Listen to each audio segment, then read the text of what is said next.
kes COVID-19 melanda di negara kita, Perintah Kawalan Pergerakan pun telah bermula. Terdapat beberapa isu yang timbul, antaranya ialah ingkar Perintah Kawalan Pergerakan, aktiviti berkumpulan, panic buying dan sebagainya. Hari ini saya ingin membuktikan bahawa masyarakat Malaysia tidak beretika dan beradab kerana tidak mematuhi peraturan yang telah ditetapkan oleh kerajaan, iaitu ingkar Perintah Kawalan Pergerakan. Boleh ya? Okey, terima kasih. Sampai rumah jangan keluar, boleh? Boleh ya? Okey, terima kasih. Hospital, apa ada urusan? Saya punya bapa admitted lah. He's a stroke patient. He just went ambulance. Setahu saya hospital pelawat tak boleh datang. Tak boleh melawat. Hantar barang. Hantar barang. Satu orang saja. Perintah daripada negara berkurung. Kalau ada apa-apa urusan, satu orang saja wakil keluarga. Kenapa nak kena datang satu family? Boleh makan? Boleh makan. Okey. Sekarang Saya rasa peraturan barang-barang dah tak hantar kan? Ha? Apa sini orang dah tempah je. Minta cek ke tepi. Daripada video tersebut, kita dapat jadikannya sebagai iktibar bagi mencegah atau memutuskan rantaian COVID-19 daripada terus merebak di Malaysia.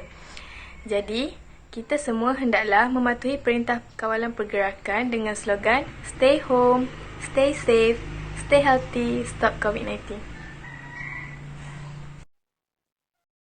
Sempurna dengan pelaksanaan Perintah Kawalan Pergerakan yang bermula 18 Mac baru-baru ini, kita dinasihati supaya sentiasa berada di rumah dan berada dalam keadaan bersih. Okey, sebagai seorang masyarakat yang beretika, kita diminta untuk mematuhi arahan kerajaan supaya tidak membuat aktiviti berkumpulan atau berinteraksi dengan orang ramai kerana itu menyebabkan virus tersebut lebih cepat merebak. Dalam keadaan negara kita yang menghadapi virus COVID-19 yang menyebabkan kematian, masih ada segelintir masyarakat yang tidak mematuhi arahan dan memandang hal ini sambil lewa. Sebagai contohnya, boleh kita lihat daripada video tersebut.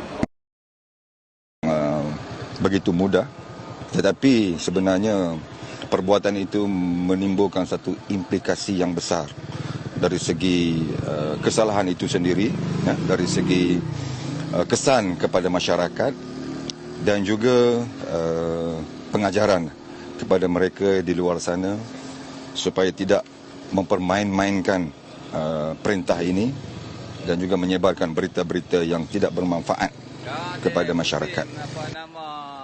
Suspek yang masing-masing berusia 45 dan 60 tahun akan direman untuk membantu siasatan.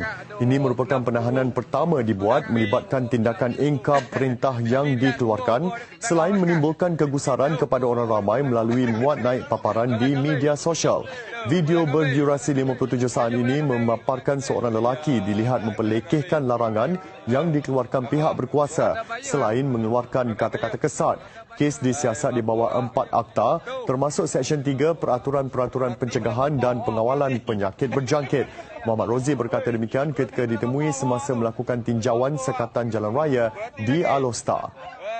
Berkenaan video tersebut tadi, menunjukkan masyarakat kita mempermainkan arahan dan memandang sambil lewa berkaitan keadaan virus COVID-19 ini. Disebabkan sikap sambil lewa dan ketidakperhatian masyarakat terhadap isu ini, iaitu COVID-19, menyebabkan kes semakin hari semakin meningkat dan menyebabkan kematian. Ini menunjukkan masyarakat tidak beretika semasa PKP sedang dijalankan. Kes COVID-19 pada masa kini semakin serius. Tidak dinafikan peningkatan kes COVID-19 mencetuskan kebimbangan dan rasa panik di kalangan Malaysia. Keadaan ini menyebabkan orang ramai bertindak membeli barang-barangan dalam jumlah yang banyak. Rakyat Malaysia dinasihati supaya tidak melakukan panic buying. Bekalan makanan, keperluan asas dan penjagaan kesihatan adalah mencukupi. Jadi, kita kena ingat beli barangan yang kita perlu. Panic buying hanya akan menyebabkan pembaziran, kekurangan stok dan kerosakan barang.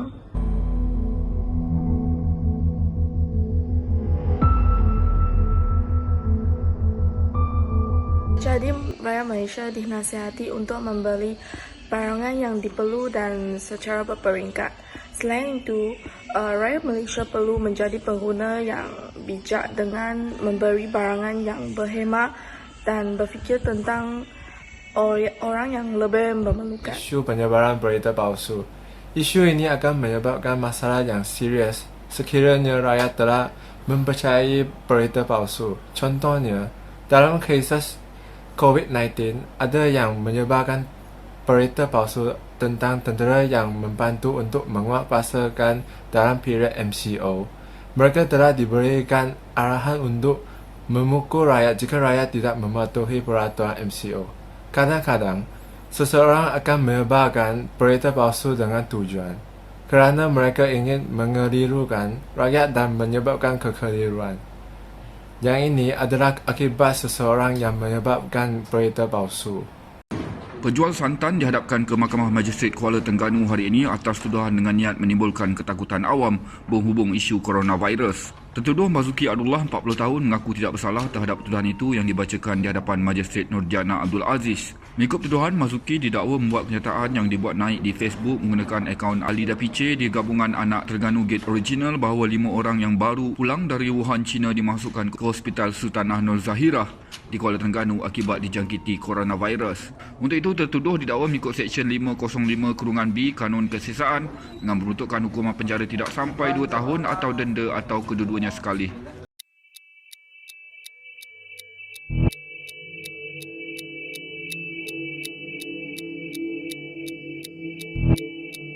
Namun, apabila kerajaan telah membuat keputusan untuk melanjutkan tarikh PKP, rakyat Malaysia mulai sedar bahawa pentingnya kerjasama setiap masyarakat untuk memutuskan rantaian COVID-19 dengan kekal berada di mana kita berada, mengekalkan jarak 1 meter, elakkan bersentuhan dengan orang ramai dan yang paling penting ialah menjaga kebersihan diri. Walau bagaimanapun, jangan lupa untuk pakai mask sekiranya hendak keluar dan yang paling penting ialah memastikan tangan kita dalam keadaan yang bersih dengan menggunakan hand sanitizer ataupun kerap kali membasuh tangan dengan langkah yang berikut.